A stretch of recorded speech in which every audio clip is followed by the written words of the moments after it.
Hello everyone, and in this video we're going to be doing the Sedna box from Vulnhub, and I really like this box. It was made for a kind of like a CTF thing in 2016, and it has a really cool privilege escalation that I want to show you guys, but it also has a fun web app. So let's get started. And by the way, if I sound sick, it's because I am, so just keep that in mind. Anyway, you can see it's grabbed the IP address .136, so we'll run with port scan. Everything is normal.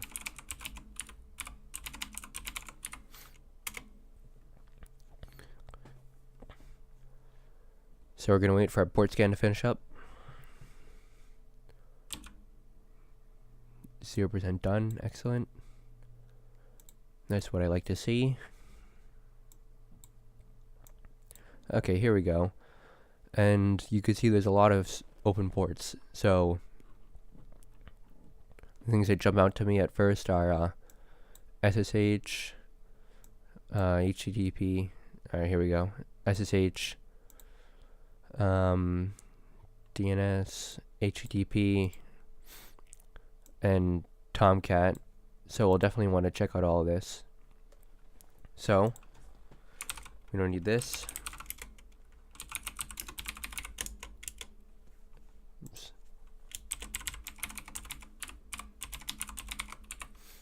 So we'll run a derb.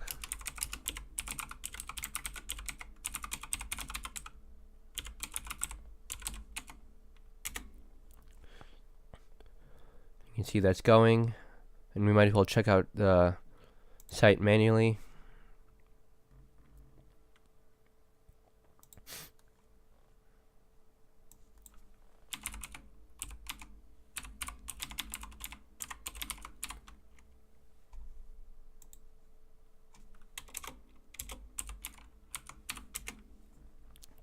And it says welcome to Sedna. Click here to know what you need to do. And it's hack the planet. Excellent. HTTP.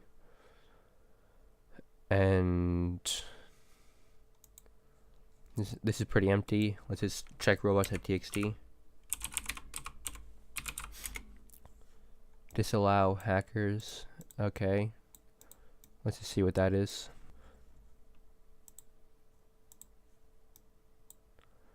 Okay, so I think that's just a troll saying like, don't allow people to break into this box.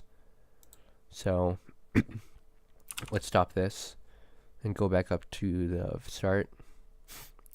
We have blocks, files, module, systems, themes. So you definitely want to check out files and probably themes and system.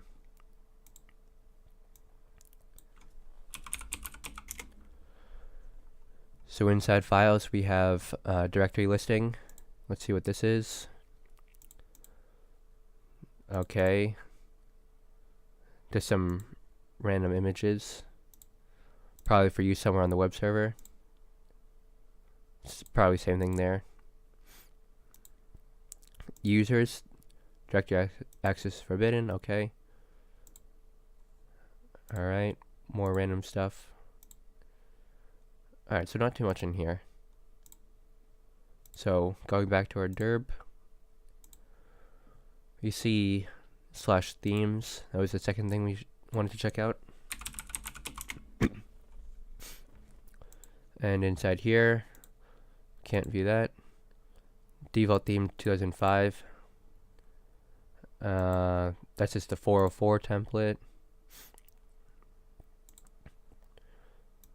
Default 2015 theme for Builder Engine v3.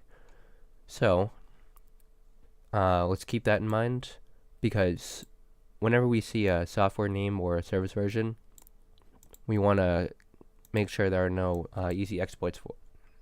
We want to check for easy exploits. So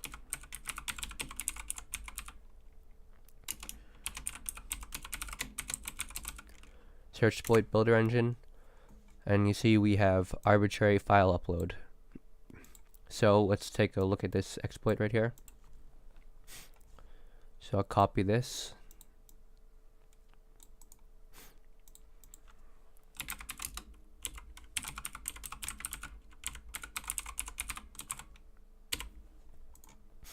paste, and you can see unauthenticated, unrestricted file upload, vulnerable parameter files.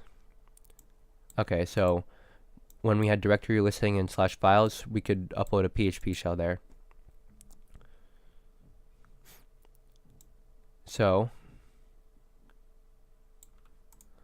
let's copy this.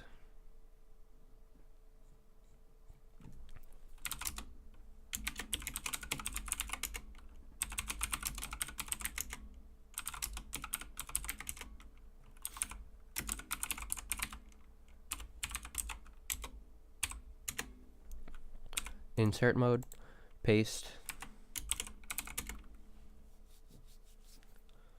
Now we go to our desktop and we go to Sedna.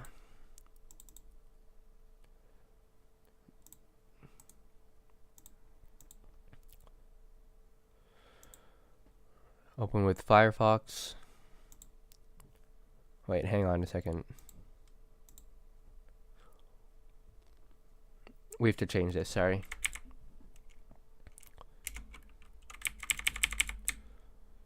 We don't want localhost. We want the IP.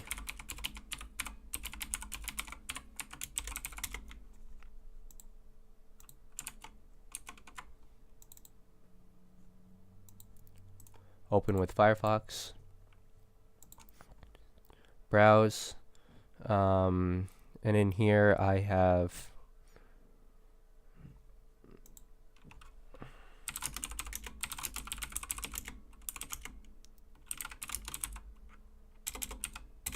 let's just edit this.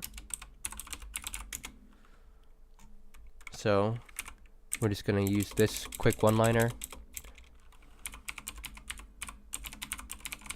That's my IP address on this host-only network. We'll start a listener preemptively. And now we'll upload that file. Shells. Send. Alright, excellent. Let's check and see if it's there. /files. And you see cmd.php is indeed there.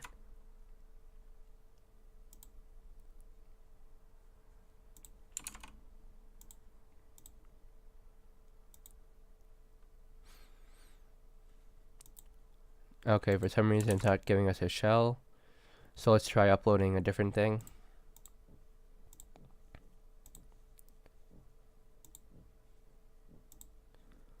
Let's go to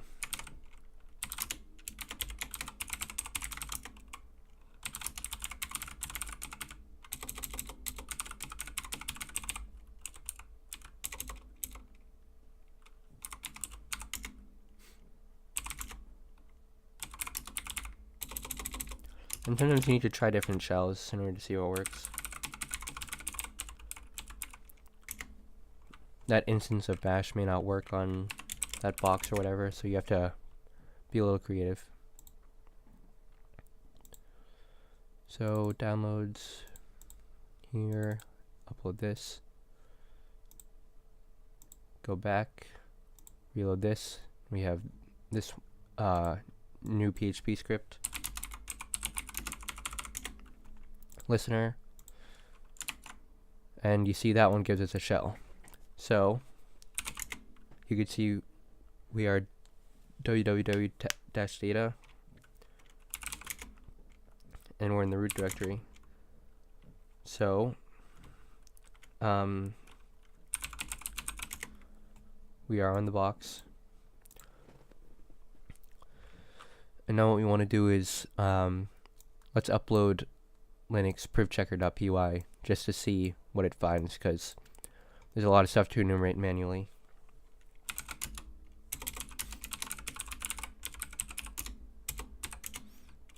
You can see I have Linux privchecker.py in here, along with other stuff from other boxes.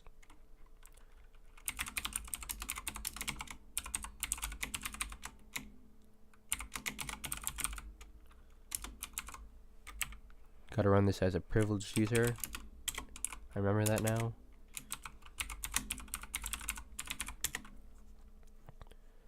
Alright, that's listening, so let's grab that file from our web server.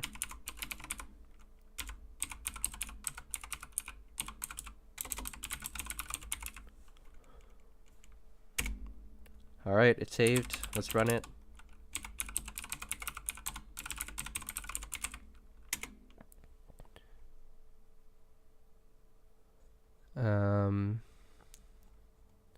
Here, let me make this a little bit bigger.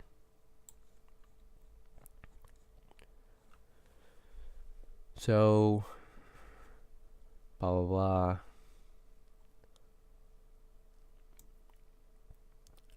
This is probably vulnerable to dirty cow. We could show that. But then again, it's always good to avoid using stuff like that if you can. You can see this user here, because it was made for a CTF event. They would add like extra stuff even once you got root to do for more points.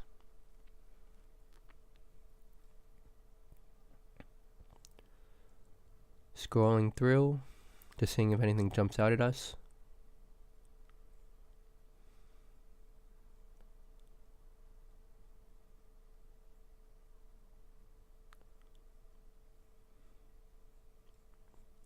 And it's also often handy to use these privilege escalation scripts just in case there's something you forget to look for manually that it picks up on.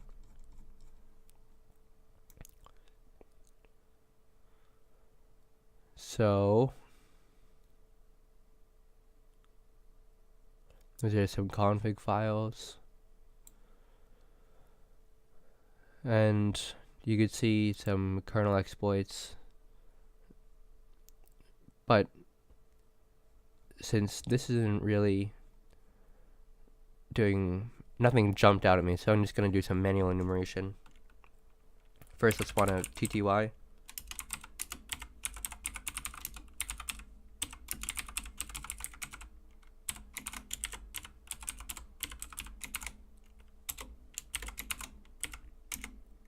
There we go.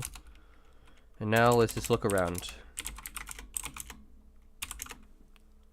It's always good to check backups in case there's something in there like a shadow backup. But it doesn't look like you can read any of them. That's fine. Sometimes you'll find like SSH keys in here.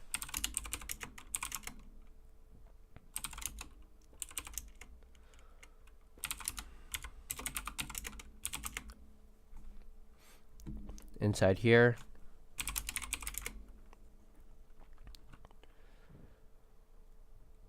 can't read the shadow file.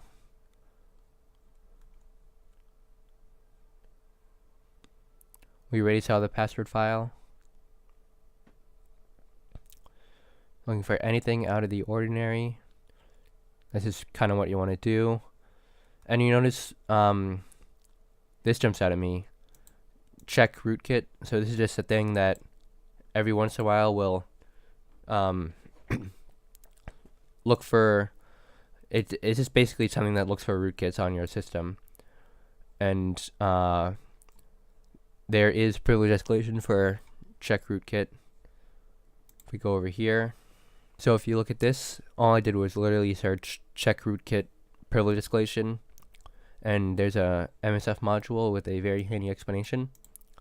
Check rootkit before version 0.5 will run any executable file named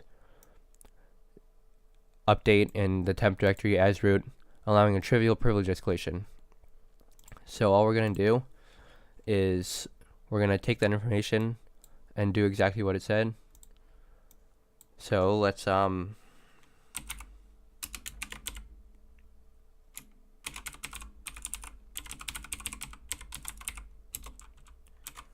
take our PHP shell, or let's just view the contents.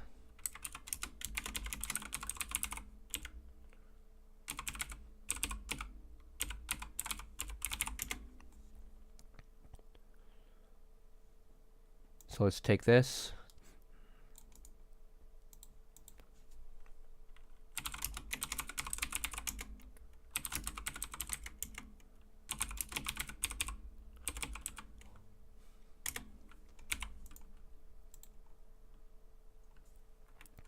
Okay.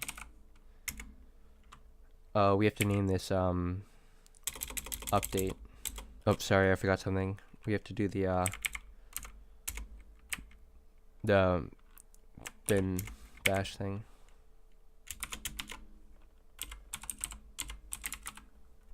Have to add that there. So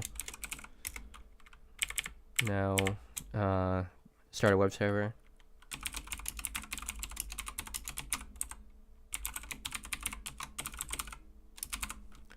I think my other one's still running. Yeah, let me get rid of that.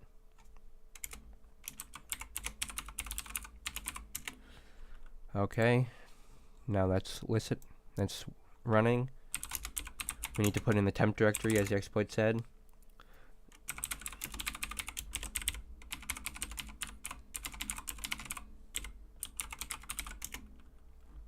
Update saved. Now just make it executable. Change wide. So I'm just gonna change this port because I forgot we were using that one. 4445. Sure. So let's go back here. 4445.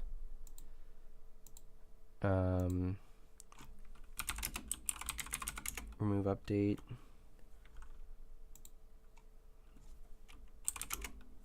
Alright, that's correct.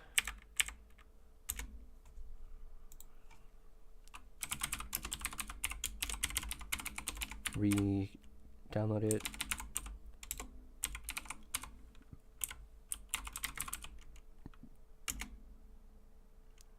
One eight two to 168. Oh, my bad.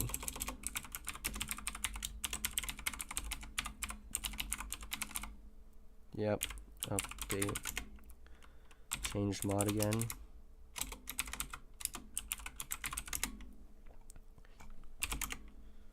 Okay, now we just have to wait for this to change rootkit or check rootkit to run our file. And you see check rootkit has run our file, and now we are root on this box. So there's the flag, some random string, and we are indeed root. And the other way you would root this box is with dirty cow. But like I said, whenever you can avoid kernel exploits, you should, because you learn a lot more by doing this.